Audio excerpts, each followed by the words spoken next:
Hello students, a very good evening and welcome in Expert Brain Coaching Center.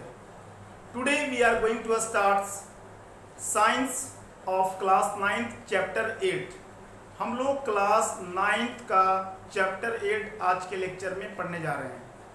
ठीक है, तो देखिए जो हमारी क्लास 9th की साइंस है वो ऑफिशियली 3 स्ट्रीम में डिवाइड हो जाती है, फिजिक्स, केमिस्ट्री एंड बायोलॉजी। जो आज का हम लेक्चर लेकर आए हैं आप लोगों के सामने वो फिजिक्स का है, और फिजिक्स का जो क्लास 9 का फर्स्ट चैप्टर है डेट इज मोशन। हम लोग आज बात करेंगे मोशन होता क्या है, कितने टाइप के मोशन होते हैं और फिजिकल क्वांटिटी के बारे में। आप इस वीडियो को बिल्कुल ध्यान से देखिए, और अगर आपको ये वीडियो पसंद आए तो please like, subscribe and share करना न भूलें। ओके, तो चलिए अपने हम लेक्चर को स्टार्ट करते हैं। देखिए सबसे पहले हम समझेंगे कि मोशन होता क्या है, व्हाट इज कॉल्ड मोशन। तो देखिए क्या करते हैं स्टूडेंट्स जनरली कि वो थ्योरी को रट जाते हैं पर वो प्रैक्टिकली उस चीज़ को नहीं समझते हैं। But according to me, if you are reading the physics then read the physics by clearing the concept. अगर आपका फिजिक्स में कॉन्सेप्ट क्लियर होता चला जा रहा है, believe me you will fall in love with physics. आपको फिजिक्स से इश्क और मोहब्बत हो जाएगा।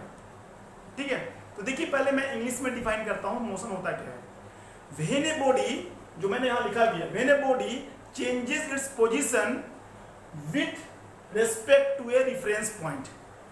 जब कोई ऑब्जेक्ट बॉडी अपने पोजीशन को किसी रेफरेंस पॉइंट के रेस्पेक्ट में चेंज करता है, बदलता है, उसे हम लोग मोशन कहते हैं। ठीक है, और हमारे जो स्टेट होते हैं वो दो होते हैं, एक होता है स्टेट ऑफ मोशन और दूसरा होता है state of rest. State of rest का मतलब है when a body does not change its position. जब कोई बॉडी किसी रेफरेंस पॉइंट के अबाउट अपने पोजीशन को चेंज नहीं करता है, that is known as rest. ठीक है, तो ये आपको डिफिनेशन इजी भी लगेगा, इसको नोट डाउन कीजिएगा, लर्न कीजिएगा। अब इस डिफिनेशन को समझाने के लिए मैं एक एग्जांपल ले रहा हूं, इसको बिल्कुल ध्यान से देखिए, सुनिएगा। देखिए क्या, suppose you are standing on any platform. आप ये मानो आप किसी प्लेटफॉर्म पे खड़े हो, मान लो न्यू दिल्ली के प्लेटफॉर्म पे खड़े हो, you are waiting for the train, आप ट्रेन के लिए वेट कर रहे हो। तो अगर आप वेट कर रहे हो ट्रेन का, तो you are the reference point. आप जो हो क्या हो, रेफरेंस पॉइंट हो, ऑब्जर्वर बोलते हैं उसको। आप रेफरेंस पॉइंट कहो या ऑब्जर्वर कहो। ठीक है, अब जो ट्रेन चलती हुई आ रही है आपकी तरफ, मतलब कि प्लेटफॉर्म की तरफ, तो ट्रेन क्या है, मोशन में है। किसके रिस्पेक्ट में, आपके रिस्पेक्ट में। जो बंदा, जो आदमी ट्रेन को देख रहा है और ट्रेन चलती हुई आ रही, मूव करती हुई आ रही है, आपके लिए वो ट्रेन किस में है, मोशन में है। But at the same time उसी समय पे जो पैसेंजर ट्रेन के अंदर बैठे हुए हैं, उन पैसेंजरों के लिए वो ट्रेन रेस्ट में है। समझ में आ रही बात, नहीं आ रही? मेरे कहने का मतलब ये है कि at one point any object can be in motion और इन रेस्ट। एक पॉइंट पे कोई भी ऑब्जेक्ट मोशन में या रेस्ट में हो सकता है। It depend upon the reference point. ये रेफरेंस पॉइंट पे डिपेंड करता है। रेफरेंस पॉइंट कौन होता है, ऑब्जर्वर को बोलते हैं रेफरेंस पॉइंट। ठीक है, मैंने क्या बोला एग्जांपल, फिर मैं दोबारा रिपीट कर देता हूँ। सपोज आप न्यू दिल्ली के प्लेटफॉर्म पे किसी ट्रेन का वेट कर रहे हो। ठीक है, आप वेट कर रहे हो, you are the reference point और ऑब्जर्वर। आपको ट्रेन आती हुई दिखाई दे रही है, जो ट्रेन मूव कर रही है, ट्रेन आपके लिए मोशन में है। किसके रिस्पेक्ट में, आपके लिए, आपके रिस्पेक्ट में ट्रेन मोशन में है। But at the same time the passenger which are sitting inside the train, जो पैसेंजर ट्रेन के अंदर में बैठे हुए हैं, उनके लिए जो ट्रेन है वो किसमें है, रेस्ट में है। आई होप आपको मोशन और रेस्ट का कंसेप्ट क्लियर हो गया होगा। ठीक है, अब आइए टाइप्स ऑफ मोशन। हमारे मोशन जो होते हैं वो दो तरह के होते हैं। एक हमारे होते हैं यूनिफॉर्म मोशन और दूसरा हमारा होता है नॉन यूनिफॉर्म मोशन। जैसे नाम ही इसका है यूनिफॉर्म, इसका मतलब ये है when a body covers equal distances in equal interval of time. जब कोई ऑब्जेक्ट बराबर डिस्टेंस कवर करे, इक्वल डिस्टेंस कवर करे at equal interval of time, उस मोशन को हम लोग बोलते हैं यूनिफॉर्म मोशन। अब देखिए इसको समझाने के लिए मैं एग्जांपल ले रहा हूं। Suppose we have gone on a trip, हम लोग कहीं ट्रिप पे जाते हैं और हम लोगों की जो गाड़ी है वो 4 घंटे तक चलती है, ठीक है, और हर घंटे में हमारी गाड़ी जो है वो 20 किलोमीटर डिस्टेंस कवर कर रही है। मतलब कहने का मतलब ये है, फर्स्ट आवर में 20 किलोमीटर डिस्टेंस कवर कर रही है, सेकंड आवर में भी ये 20 किलोमीटर डिस्टेंस कवर कर रही है, थर्ड आवर में भी 20 किलोमीटर डिस्टेंस कवर कर रही है, और फोर्थ आवर में भी 20 किलोमीटर डिस्टेंस कवर कर रही है। मतलब हर आवर में डिस्टेंस कवर जो कर रही है हमारी गाड़ी वो इक्वल कर रही है, बराबर कर रही है। तो ऐसे मोशन को हम लोग बोलेंगे यूनिफॉर्म मोशन, जो मैंने यहाँ लिख भी दिया है। When a body covers equal distances in equal interval of time, 1 घंटा 20 किलोमीटर, फिर नेक्स्ट 1 आवर 20 किलोमीटर, फिर नेक्स्ट आवर 20 किलोमीटर। अगर हर आवर में सेम अमाउंट ऑफ डिस्टेंस या सेम डिस्टेंस को कवर कर रही है, चाहे वो बाइक हो, स्कूटी हो, एनीथिंग, तो that will be in uniform motion, उसे हम कहेंगे यूनिफॉर्म मोशन में। इसका just reverse non uniform motion होता है। When a body covers unequal distances in equal interval of time. Unequal का मतलब होता है कि टाइम तो सेम हो, जैसे मैं सेम एग्जांपल ले रहा हूं, हम लोग कहीं ट्रिप पे गए, 4 घंटे तक हमारी गाड़ी चली। सपोज मानो पहले आवर में हमारी गाड़ी चली 30 किलोमीटर, दूसरे आवर में चली 20 किलोमीटर, तीसरे आवर में चली 40 किलोमीटर, और फोर्थ आवर में, चौथे आवर में चली 25 किलोमीटर। मतलब हर आवर में हमारी जो गाड़ी है वो अनइक्वल डिस्टेंस को कवर कर रही है। तो वैसे मोशन को हम लोग क्या कहेंगे? Non uniform motion. क्लियर है? अब देखिए, फिजिक्स में यूनिफॉर्म और नॉन यूनिफॉर्म का ग्राफ भी आता है जो आपको आना चाहिए। देखिए ग्राफ क्या शो करता है। अगर आप यूनिफॉर्म मोशन शो कर रहे हो, वाई एक्सिस पे हम लोग डिस्टेंस को शो करते हैं, वाई एक्सिस को डिस्टेंस को शो किया जाता है, और एक्स एक्सिस पे किसको? टाइम को। तो जो हमारा ग्राफ होता है यूनिफॉर्म मोशन का वो स्ट्रेट होता है। यूनिफॉर्म मोशन का जो ग्राफ होता है वो होता है कैसा? स्ट्रेट लाइन होता है। क्या होता है? Straight line. और जो नॉन यूनिफॉर्म होता है उसका जो ग्राफ होता है, इस पे भी वाई एक्सिस पे हम लोग डिस्टेंस को शो करते हैं, ठीक है, और एक्स एक्सिस पे हम लोग शो करते हैं किसको? टाइम को। इसमें जो ग्राफ हमारा होता है वो कर्व होता है, स्ट्रेट नहीं होता है, जिग जैग भी हो सकता है। आई होप ये चीज क्लियर हो गई होगी। और याद रखना, क्लास 9th के अंदर में जो हमें मोशन पढ़ना है, मोशन जो है अलग अलग तरह के होते हैं। लीनियर मोशन होते हैं, सर्कुलेटरी मोशन होते हैं, ओसिलेटरी मोशन होते हैं। लीनियर का मतलब होता है जो एक लाइन पे चले, ठीक है। हमें जो क्लास 9th में मोशन पढ़ना, वो सारे के सारे मोशन हम लोग पढ़ेंगे लीनियर के बारे में पढ़ेंगे। लीनियर। सर्कुलेटरी मोशन हम लोगों को क्लास 11th में पढ़ना है, जो सर्कुलर किसके अंदर में? सर्कुलर पाथ पे कोई ऑब्जेक्ट मूव करेगा तो, ठीक है। वो सारे डिस्कशन हम लोग करेंगे क्लास 11th के अंदर में। आप क्या करो, अपनी कॉपी पे मोशन, रेस्ट और टाइप्स ऑफ मोशन दोनों का डिफिनेशन और दोनों का ग्राफ अलग अलग आप सेपरेट तरीके से ड्रॉ कर लीजिए। फिर हम लोग पढ़ेंगे फिजिकल क्वांटिटी के बारे में। फिर उसके बाद हम लोग पढ़ेंगे डिस्टेंस, डिस्प्लेसमेंट, स्पीड। हमारा सिलेबस स्लोली एंड स्लोली आगे बढ़ेगा, ठीक है। मेन मोटिव मेरा क्या है कि फिजिक्स को आसान बना दिया जाए आप लोगों के लिए, ताकि स्टूडेंट्स के फेस पे क्या हो?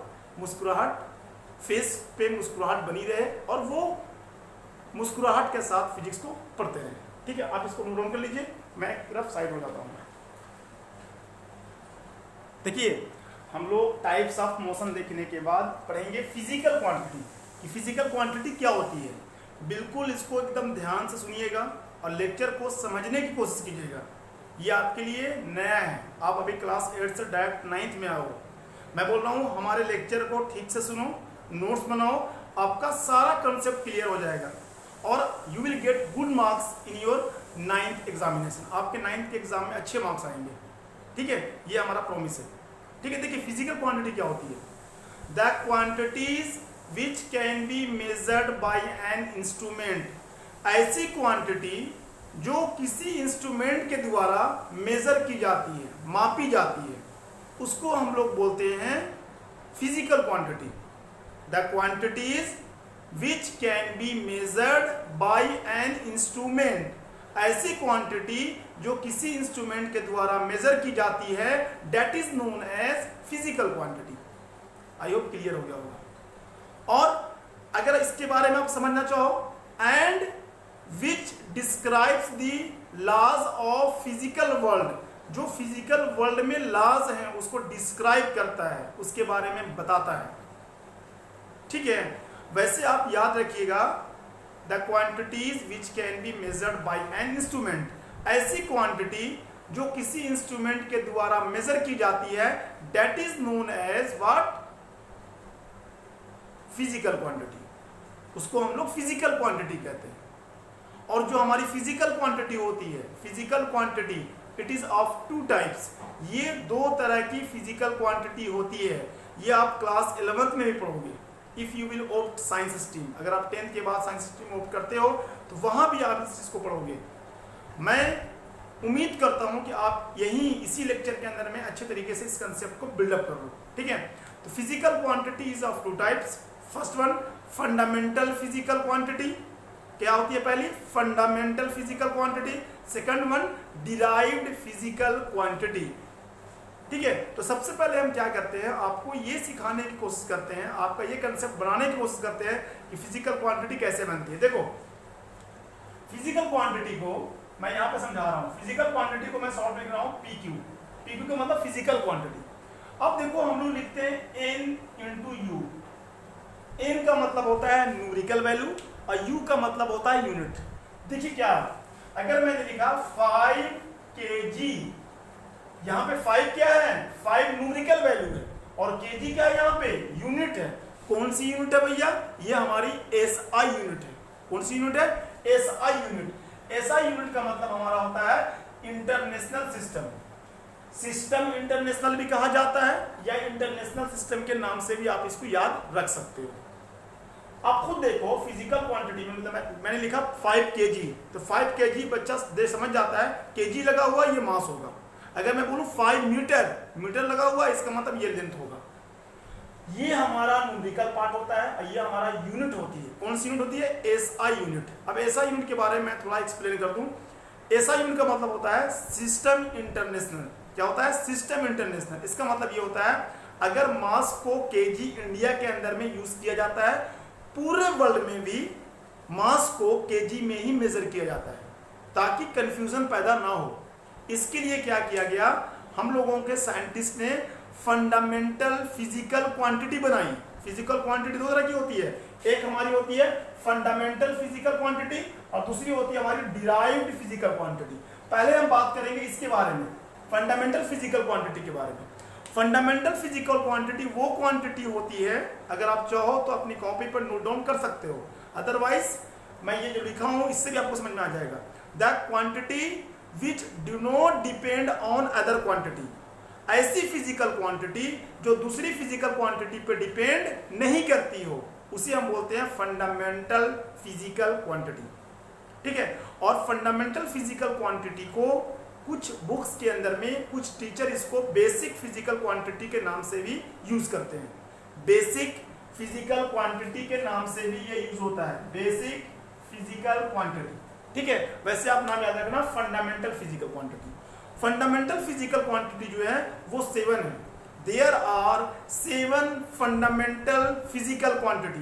पूरे वर्ल्ड में, पूरी फिजिक्स में जो यूज की जाती है वो 7 फंडामेंटल फिजिकल क्वांटिटी होती है, ठीक है।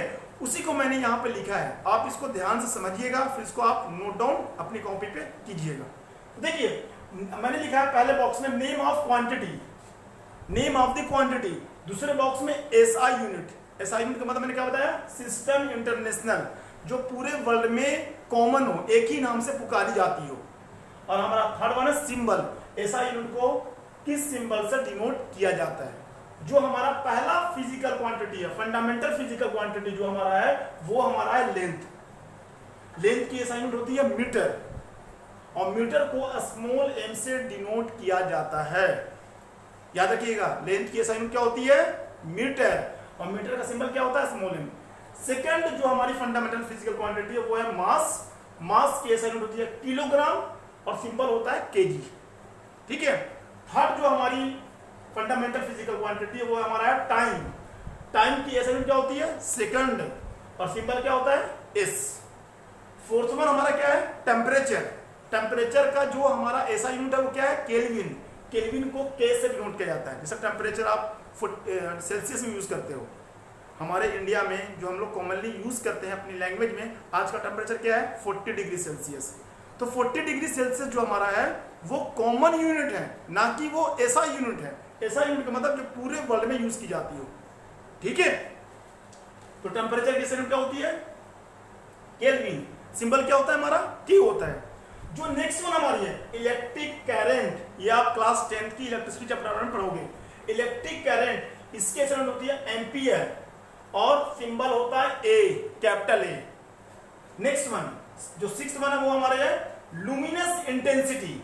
लुमिनस इंटेंसिटी की ऐसा यूनिट होती है कैंडेला, CANDELA, कैंडेला। और इसकी जो सिंबल होती है वो होती है CD। सिंबल क्या होता है लुमिनस इंटेंसिटी का? कैंडेला का सिंबल क्या होता है? CD। और जो लास्ट वन है अमाउंट ऑफ सब्सटेंस, ये केमिस्ट्री में ज्यादा यूज होता है, केमिस्ट्री में ही यूज होता है। और उसकी यूनिट होती है वो होती है मोल। और इसको लिखा कैसे जाता है? MOL। इसका जो सिंबल होता है मोल का MOLE, ये ऐसा यूनिट है, इसका सिंबल होता है MOL, ठीक है। तो आपसे अगर कोई पूछेगा how many basic physical quantity are there, या पूछेगा fundamental physical quantity are there, आप बोलिएगा 7। कौन कौन सा? Length, mass, time, temperature, electric current, luminous intensity और अमाउंट ऑफ सब्सटेंस। और ये हमारी रही ऐसा यूनिट 7 फंडामेंटल फिजिकल क्वांटिटी, और ये रहा उनका सिंबल। समझ में आ रही बात? नहीं आ रही है? ये आपको बहुत हेल्प करेगा न्यूमेरिकल में। कैसे? कहीं पे लिखा होगा 5 एम्पियर, अब बच्चे को न्यूमेरिकल में समझ में नहीं आ रहा 5 एम्पियर है क्या, और जिस बच्चे को ये याद है वो समझ जाएगा कि इलेक्ट्रिक करंट दिया हुआ है 5 एम्पियर। किसी क्वेश्चन में दिया हुआ है 5 kg, तो स्टूडेंट समझ जाएगा ये मास दिया हुआ है। कहीं पे लिखा हुआ 5 मीटर, स्टूडेंट समझ जाएगा ये लेंथ दिया हुआ है। फिर कहीं पे लिखा हुआ है 5 मोल, तो स्टूडेंट समझ जाएगा ये क्या दिया हुआ है? अमाउंट ऑफ सब्सटेंस दिया हुआ है।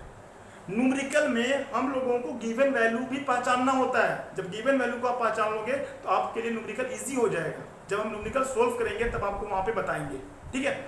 तो वैसे आप याद रखिएगा फंडामेंटल फिजिकल क्वांटिटी थ्योरी अगर कोई पूछे आपसे, the quantity which do not depend on other physical quantity, ऐसी क्वांटिटी जो दूसरी फिजिकल क्वांटिटी पर डिपेंड नहीं करती हो। कितनी होती है? 7 होती है, जो मैंने बताया आपको। और दूसरा हमारा होता है derived physical quantity. Derived physical quantity को मैं आप लोगों को बता देता हूं, क्योंकि मैं बिल्कुल बेसिक से पढ़ाता हूं। सारे स्टूडेंट्स को हमारा वीडियोस, हमारा लेक्चर समझ में इजीली आ जाता है। देखो, ये 7 के अलावा कोई और यूनिट यूज होती है, जैसे हमारी मैथ्स में, फिजिक्स के अंदर में ये 7 के अलावा और भी यूनिट होती है। जैसे हम यूज करते हैं मीटर पर सेकंड, स्पीड की यूनिट होती है मीटर पर सेकंड। यस और नो? फिर मैं बात करूं एक्सेलरेशन, आगे पढ़ेंगे, उसकी यूनिट होती है मीटर पर सेकंड स्क्वायर। यस और नो? फिर मैं मैथ्स में यूज करता हूं मीटर स्क्वायर, ये एरिया की यूनिट होती है ना। तो ये सब क्वांटिटी इसमें है नहीं। तो कहने का मतलब ये है इन 7 के अलावा जो भी क्वांटिटी फिजिक्स में होती है वो किसकी कैटेगरी में आता है? डिराइव्ड फिजिकल क्वांटिटी के अंदर में। किसके अंदर में आता है? Derived physical quantity. आपसे अगर कोई डिफिनेशन पूछेगा या आप चाहते हो कि मैं डिफिनेशन लिख लूं, आप इस तरीके से लिख लो, मैं लिखवा देता हूं, लिख लो।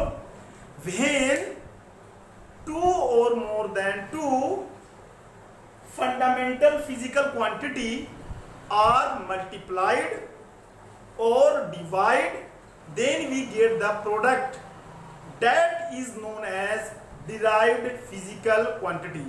जब हम दो फंडामेंटल फिजिकल क्वांटिटी की यूनिट को मल्टीप्लाई करते हैं या डिवाइड करते हैं, जो नई यूनिट बनकर तैयार होती है, that is known as derived physical quantity. मैं एक एग्जांपल ले रहा हूं। देखो, आप सबको पता है कि रेक्टेंगल क्या होता है, सारे स्टूडेंट्स को पता है।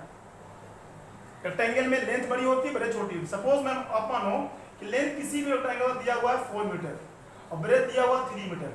हमसे पूछता आप एरिया निकालो, हम कैसे निकालेंगे? एरिया फॉर्मूला क्या होता है? Length into breadth. लेंथ की वैल्यू कितनी है? 4 मीटर और ब्रेथ की वैल्यू कितनी है? 3 मीटर। यस और नो?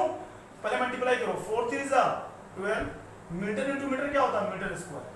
अब देखो यहां पे ये मीटर और ये मीटर दोनों मीटर मल्टीप्लाई होकर क्या बना? Metre square. तो कहेंगे हम दो फंडामेंटल फिजिकल क्वांटिटी मल्टीप्लाई हुई और क्या मिल गया हम लोगों को? Derived physical quantity.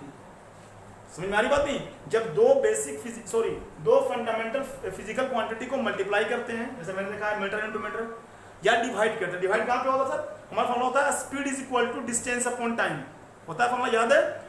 मैं मिटा दूं इसको, आप इसको नोट डाउन कर लिया होगा, नहीं किया होगा तो आप वीडियो को पॉज करके कर लीजिएगा। देखो जैसे मैं लिखूं, हमारा फॉर्मूला होता है speed is equal to distance upon time, speed is equal to distance upon time.